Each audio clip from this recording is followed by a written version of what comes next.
திருநெல்வேலியில் பிரபல இருட்டுக்கடை அல்வா கடைக்கு சென்று முதலமைச்சர் மு க ஸ்டாலின் அல்வா வாங்கி சுவைத்த காட்சிகள் தான் இவை. முதலமைச்சர் மு க ஸ்டாலின் நேற்று நெல்லையில் கள ஆய்வு மேற்கொண்டு பல்வேறு அரசு நலத்திட்ட உதவிகள் வழங்கும் விழாவில் பங்கேற்றார். தொடர்ந்து மாலையில் நெல்லையில் உள்ள பிரபல இருட்டுக்கடை அல்வா கடைக்கு சென்று முதலமைச்சர் அல்வா வாங்கி ருசித்தார்.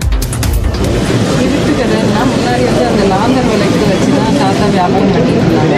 அவங்க இருட்டாக இருக்கும்போது அந்த கடைக்கு அல்வா வாங்கிட்டு வா அப்படின்னு சொன்னாங்க. அதனால இருட்டுக்கடைங்கிற மார்னிங். அமைச்சர்கள் துரைமுருகன், கே என் நேரு உள்ளிட்டோரும் அல்வா வாங்கி சாப்பிட்டனர். முதலமைச்சர் இருட்டுக்கடை அல்வா கடைக்கு வந்ததை சற்றும் எதிர்பாராத கடை ஊழியர்களும் பொதுமக்களும் ஆச்சரியமடைந்தனர். அதைத் தொடர்ந்து முதலமைச்சர் தனது எக்ஸ் பக்கத்தில் இருட்டுக்கடை அல்வா கடைக்கு சென்ற பழைய புகைப்படத்தை பகிர்ந்து நினைவு கூர்ந்ததுடன் எப்போது நெல்லை வந்தாலும் திருநெல்வேலி அல்வா என்று பதிவிட்டுள்ளார்.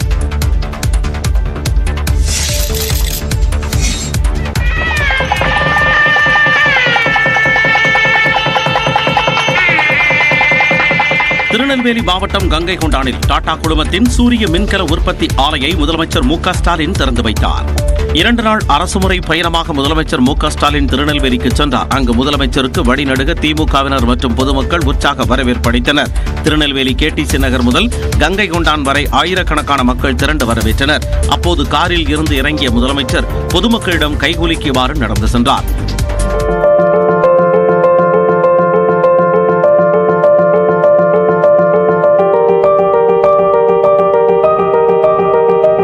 இதனைத் தொடர்ந்து திருநெல்வேலி கங்கை கொண்டானில் டாடா குழுமத்தின் சூரிய மின்கல உற்பத்தி ஆலையை முதலமைச்சர் மு க ஸ்டாலின் திறந்து வைத்தார்.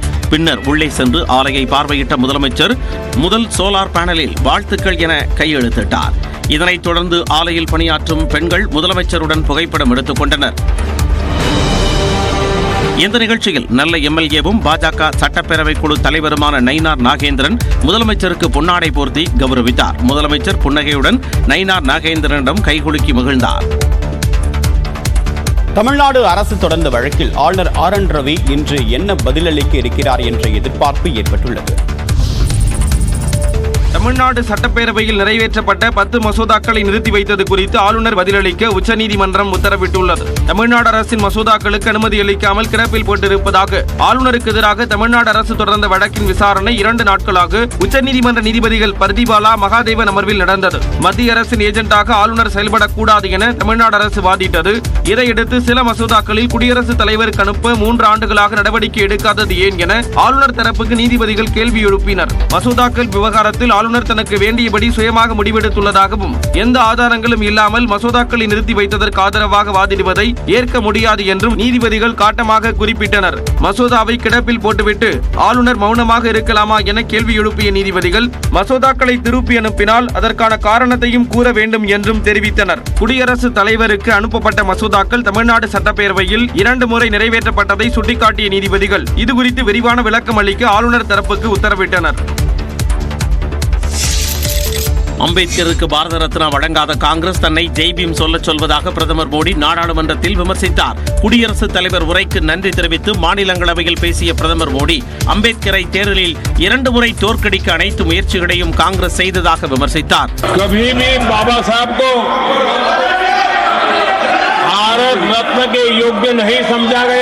மக்களால் தேர்வு செய்யப்பட்ட மாநில அரசாங்கங்களை கலைப்பதே காங்கிரசின் வேலை திட்டமாக இருந்ததாக சாடிய பிரதமர் மோடி பிற கட்சிகளை பலவீனப்படுத்துவதே காங்கிரசின் நோக்கம் எனவும் காட்டமாக தெரிவித்தார். देश की सबसे पुरानी पार्टी, आजादी के आंदोलन से जुड़ी पार्टी, इतनी दुर्दशा, ये औरों की लकीर छोटी करने में अपनी शक्ति खपा रहे हैं ना. अगर वो खुद की लकीर लंबी करते ஒரு குடும்பத்திற்காக தன்னை அர்ப்பணித்துக் கொண்ட கட்சியால் ஒருபோதும் அனைவரது வளர்ச்சியையும் உறுதிப்படுத்த முடியாது எனவும் பிரதமர் மோடி தெரிவித்தார். டெல்லியில் திமுக சார்பில் நடைபெற்ற போராட்டத்தில் பங்கேற்றதற்கு ராகுல் காந்திக்கு முதலமைச்சர் மு க ஸ்டாலின் நன்றி தெரிவித்துள்ளார். நாடு முழுவதும் ஒரே கலாச்சாரம் மற்றும் ஒரே மொழியை திணிக்க RSS முயற்சிப்பதாக ராகுல் காந்தி குற்றம் சாட்டியுள்ளார். பல்கலைக்கழக மானிய குழுவின் வரைவு நெறிமுறைகளில் மேற்கொள்ளப்பட்ட திருத்தங்களை திரும்ப பெற வலியுறுத்தி டெல்லி ஜந்தர் மந்தரில் திமுக மாணவரணி சார்பில் ஆர்ப்பாட்டம் நடைபெற்றது. இதில் காங்கிரஸ் சார்பில் ராகுல் காந்தி, சமாஜ்வாதி கட்சி தலைவர் அகிலேஷ் யாதவ், கனிமொழி, திருச்சி சிவா, TR பாலு உள்ளிட்ட திமுக எம்பிக்கள், வைகோ, திருமாவளவன் உள்ளிட்ட கூட்டணி கட்சி தலைவர்கள் பங்கேற்றனர். அப்போது பேசிய ராகுல் காந்தி கல்வியை மாநில பட்டியலுக்கு கொண்டு வருவதே காங்கிரசின் நிலைப்பாடு என்றார். Every Tamil youngster to know this, that this is not just an educational move. This is not just the RSS placing vice chancellors on top of your universities. This is an attempt by the RSS to attack everything that you stand for. Your history, your tradition, your language.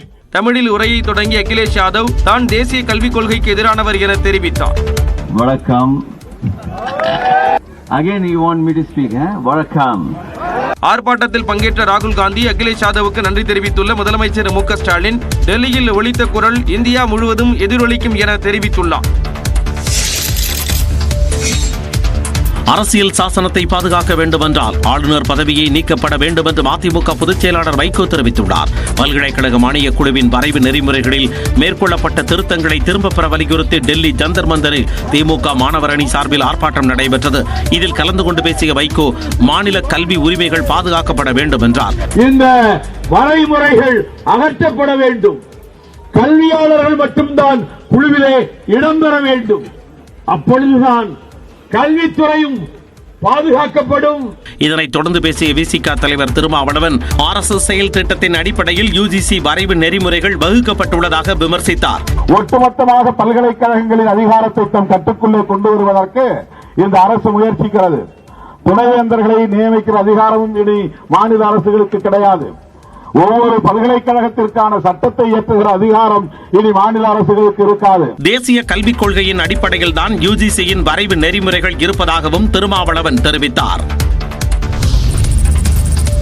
UGC வரைவு விதிமுறைகள் பற்றி கருத்துக்களை சமர்ப்பிப்பதற்கான கால அவகாசம் நீட்டிக்கப்பட்டுள்ளது. UGCயின் புதிய வரைவு விதிமுறைகள் கடந்த ஜனவரி 6ஆம் தேதி இணையதளத்தில் பதிவேற்றப்பட்டது. இது தொடர்பாக அனைத்து தரப்பினரும் கருத்து தெரிவிக்கலாம் எனவும் பிப்ரவரி 5ஆம் தேதிக்குள் கருத்துக்களை சமர்ப்பிக்க வேண்டும் எனவும் தெரிவிக்கப்பட்டிருந்தது. இந்நிலையில் கருத்துக்களை சமர்ப்பிப்பதற்கான கடைசி தேதியை வரும் 28ஆம் தேதிக்கு நீட்டிப்பதாக UGC அறிவித்துள்ளது. மாணவர்கள், கல்வியாளர்கள் உள்ளிட்டோரின் கோரிக்கைகளை ஏற்று கால நீட்டிப்பு வழங்கப்பட்டுள்ளதாக குறிப்பிட்டுள்ளது. இந்நிலையில் எதிர்க்கட்சித் தலைவர் ராகுல் காந்தி உள்ளிட்ட சில அரசியல் தலைவர்கள் முற்போக்கான கல்வி சீர்திருத்தங்களை கற்பனை அச்சுறுத்தல்களாக பார்ப்பது துரதிருஷ்டவசமானது என்று மத்திய கல்வித்துறை அமைச்சர் தர்மேந்திர பிரதான் கூறியுள்ளார். UGC வரைவு விதிமுறைகள் எல்லைகளை விரிவுபடுத்துவதையும் அதிகமான கருத்துக்களை சேர்ப்பதையும் நோக்கமாக கொண்டிருப்பதாகவும் எதையாவது எதிர்ப்பதற்காக எதிர்ப்பது நிச்சயமாக அற்ப அரசியலாக இருக்கும் என்று விமர்சித்துள்ளார். UGC देश की अपेक्स बड़ी उस विषय में कुछ टिप्पणी देता है तो आपकी गलत काम उजागर हो रहा है, इसीलिए आप चिंतित हो, इसीलिए आपकी ये घेराबंदी है. ராகுல் காந்தியும் அரசியல் சாசனத்தின் சாம்பியனாக கூறிக்கொள்பவர்களும் தங்கள் ஒத்திகை அரசியல் நிகழ்ச்சிகளை தொடங்குவதற்கு முன் வரைவு விதிமுறைகளை படிப்பதில் சிறிது நேரம் செலவிட வேண்டும் என்று பரிந்துரைப்பதாகவும் தெரிவித்துள்ளார். சென்னை அருகே ஓடும் ரயிலில் கர்ப்பிணிக்கு கொடூரம் இழைக்கப்பட்டுள்ளது. வேலூர் மாவட்டம் கேவி குப்பம் அருகே ஓடும் ரயிலில் கர்ப்பிணிக்கு பாலியல் தொல்லை கொடுத்து ரயிலில் இருந்து கீழே தள்ளிவிட்ட சம்பவம் அதிர்ச்சியை ஏற்படுத்தியுள்ளது. கோவையில் இருந்து திருப்பதி செல்லும் இன்டர்சிட்டி ரயிலில் திருப்பூர் மாவட்டம் அவினாசியைச் சேர்ந்த கர்ப்பிணி ஒருவர் பெண்கள் மட்டும் பயணம் செய்யும் பெட்டியில் பயணித்துள்ளார். ஜோலார்பேட்டை வந்தபோது அடையாளம் தெரியாத நபர் ஒருவர் அந்த பெட்டியில் ஏறியதாக கூறப்படுகிறது. அந்த நபரிடம் இது பெண்கள் மட்டும் பயணிக்கக்கூடிய பெட்டி என்று கர்ப்பிணி கூறியுள்ளார். ஆனாலும் அந்த நபர் இறங்கவில்லை. இந்நிலையில் கர்ப்பிணி பெண் கழிவறைக்கு சென்றபோது அவரை பின்தொடர்ந்த நபர் பாலியல் தொந்தரவு கொடுத்ததாக கூறப்படுகிறது. இதனால் கத்தி கூச்சலிட்ட கர்ப்பிணியை அந்த நபர் சிறிதும் இரக்கமே இல்லாமல் ரயிலில் இருந்து கீழே தள்ளிவிட்டார். கர்ப்பிணியின் அலறல் சத்தம் கேட்டு அருகே இருந்த பொதுமக்கள் அவரை மீட்டு வேலூர் அரசு மருத்துவமனைக்கு அனுப்பி வைத்தனர். கர்ப்பிணிக்கு கை மற்றும் கால்களில் எலும்பு முறிவு ஏற்பட்டுள்ள நிலையில் அவருக்கு மருத்துவர்கள் தீவிர சிகிச்சை அளித்து வருகின்றனர்.